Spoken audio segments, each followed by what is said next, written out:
kita semua ini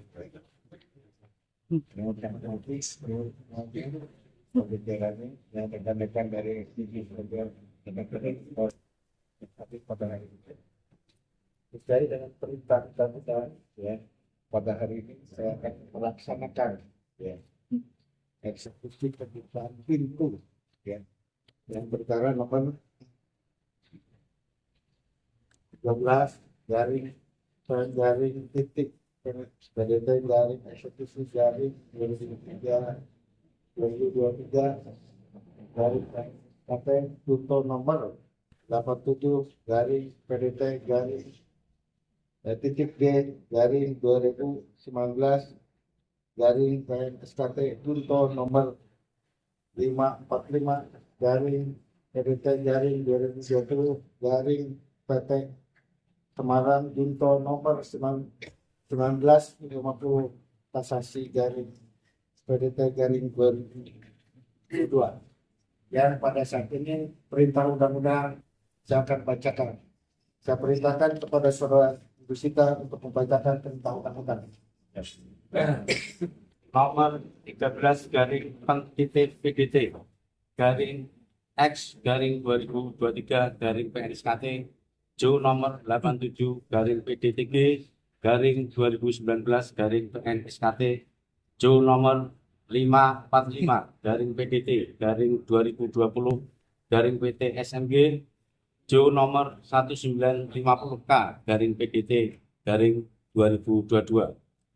Demi keadilan berdasarkan ketuhanan yang Maha Esa, Ketua Pengadilan Negeri Surakarta kelas 1 Agustus telah membaca permohonan pelaksanaan eksekusi perkara nomor 13 garing PDT garing X garing 2023 garing PNSKT Jo nomor 87 garing PDTG garing 2019 garing PNSKT Jo nomor 545 garing PDT garing 2020 garing PT SMG Jo nomor 1950K garing PDT garing 2022 tertanggal 19 April 2024 yang diajukan oleh Sigit Nugroho Sudianto SMA, advokat dan konsultan hukum pada kantor Lembaga Hukum Karaton Surakarta Hadirat, berdomisili hukum di Kamandungan Keraton Surakarta, Kota Surakarta, Provinsi Jawa Tengah, bertindak untuk dan atas nama 1. Nyonya BNA Salibri Kusimo, 2. Tuan BRM Parikesit Suryo Kusino, 3. Nona BNAY Lungayu, 4. Tuan BRM Yudhistira Rahmat Saputro, dan 5. Tuan BRM Bambang Suryo Cahyono Sailendra, yang dalam hal ini disebut sebagai para pemohon eksekusi dalam perkara antara 1. Nyonya BRA Salibri Kusimo, 2. Tuan BRM Parikesit Suryo Rusino, 3. Nona BRAY Lungayu, 4. Tuan BRM Yudhistira Rahmat Saputra, 5. Tuan BRM Bambang Suryo Cahyono Sailendra.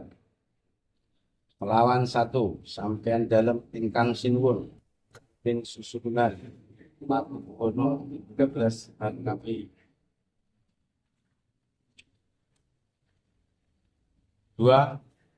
Pemerintah Negara Kesatuan Republik Indonesia, CQ Kementerian Dalam Negeri Republik Indonesia. 3.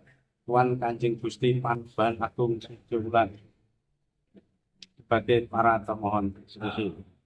Membaca pula putusan Pengadilan Negeri Surakarta pada tanggal 3 Juni 2020 nomor 87 garing PDTG garing 2019 CMSKT yang amarnya berbunyi sebagai berikut: mengadili dalam konvensi, dalam eksepsi, menerima eksepsi dari tergugat dalam pokok perkara, menyatakan gugatan penggugat tidak dapat diterima. Dalam rekonvensi, menyatakan gugatan penggugat rekonvensi garing tergugat konvensi tidak dapat diterima.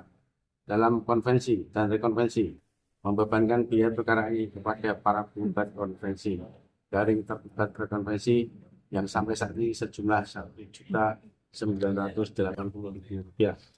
2. Putusan Pengadilan Tinggi Semarang tanggal 12 Januari 2021 nomor 545 garing PDT garing 2020 PT SMG yang amalnya berbunyi sebagai berikut.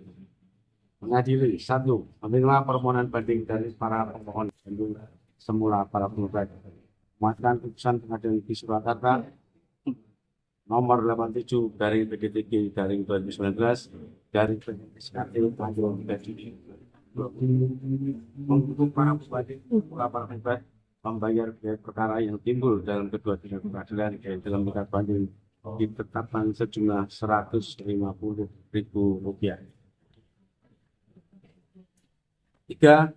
Putusan Mahkamah Agung Republik Indonesia tanggal 29 Agustus 2022 nomor 1950K garing PDT garing 2022 yang amarnya berbunyi sebagai berikut.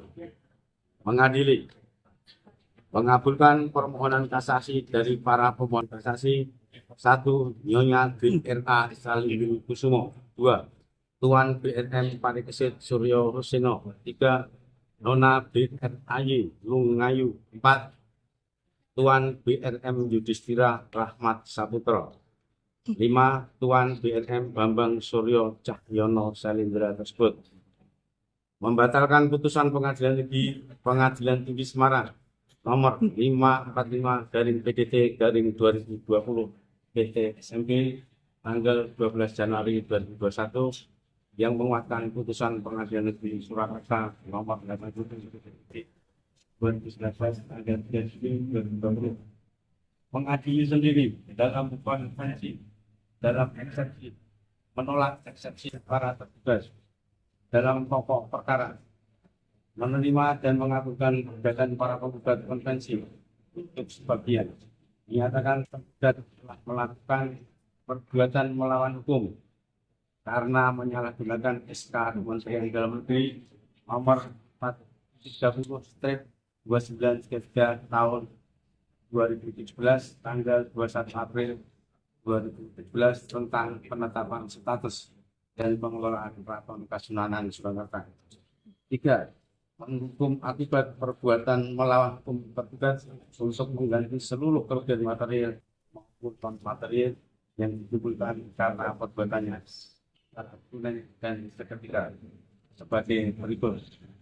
Kerugian material terhadap perbuatan melawan hukum yaitu penyalahgunaan SK Kementerian Dalam Negeri nomor 430/2933 tahun 2017 tanggal 21 April 2017 tentang penetapan status dan pengelolaan Keraton Kasunanan Surakarta. Kemudian SKS Pakubono 13 selaku tergugat secara sewenang-wenang untuk kepentingan lingkungan sendiri dengan tindakan membentuk dan menetapkan badan baru, membuat dan menerbitkan surat keputusan baru, melakukan penggembokan paksa sehingga kegiatan penelitian, pusat studi kebudayaan dan kegiatan pariwisata menjadi terhenti.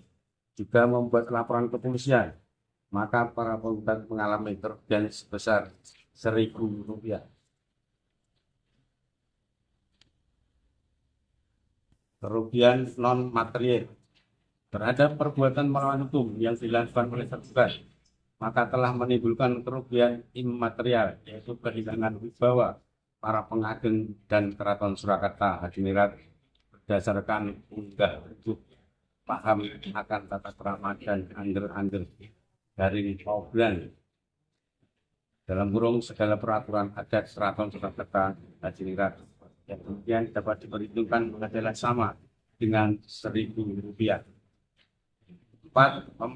Memerintahkan tergugat untuk membuka kembali pintu utama Polri Kamandungan agar segala upacara dan kegiatan-kegiatan adat garing tradisi Keraton Surakarta, juga kegiatan penelitian, pusat studi pendidikan dan kebudayaan, kunjungan kebudayaan, juga pariwisata dapat berjalan sebagaimana mestinya.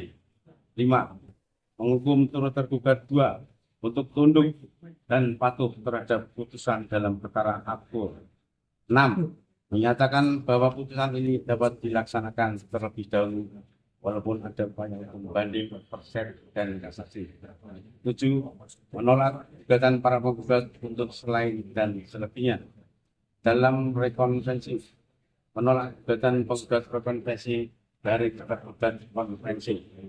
Dalam konvensi dan rekonvensi menghukum termohon kasasi untuk membayar biaya perkara dalam semua tingkat peradilan yang dalam tingkat kasasi. Terima kasih kepada Saudara Jurisitas dengan mengamankan perintah undang-undang. Dengan demikian, secara real ini saya akan lakukan pada hari ini untuk sebentar dari media cetak dan elektronik. Terima kasih juga untuk makan ini.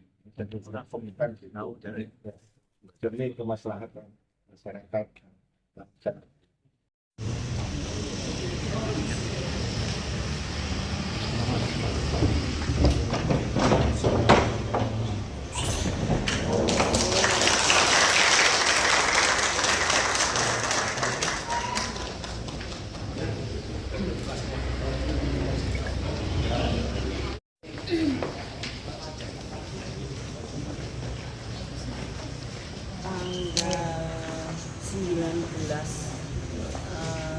Tanggal 19 Desember 2022.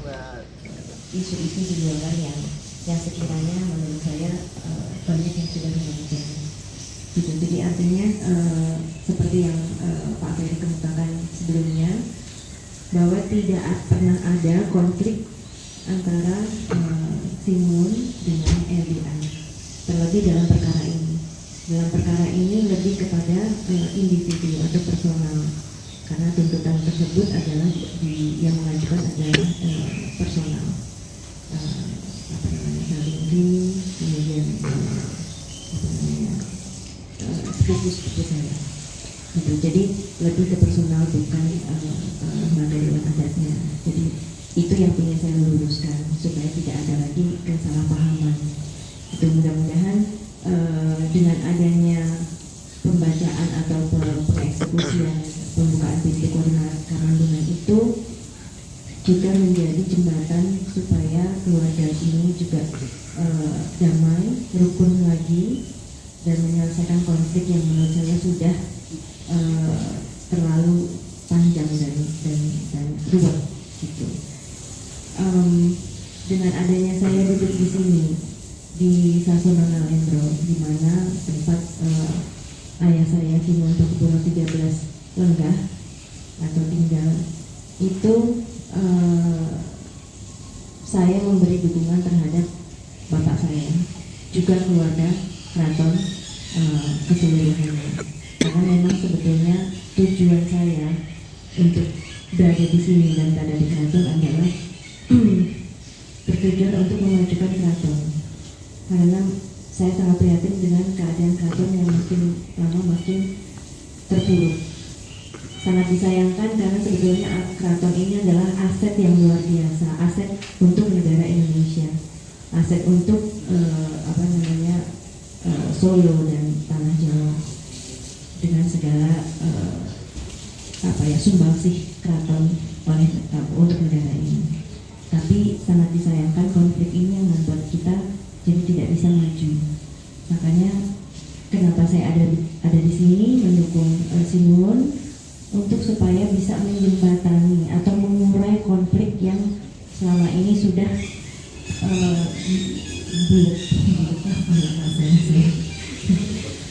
sudah rumit sekali.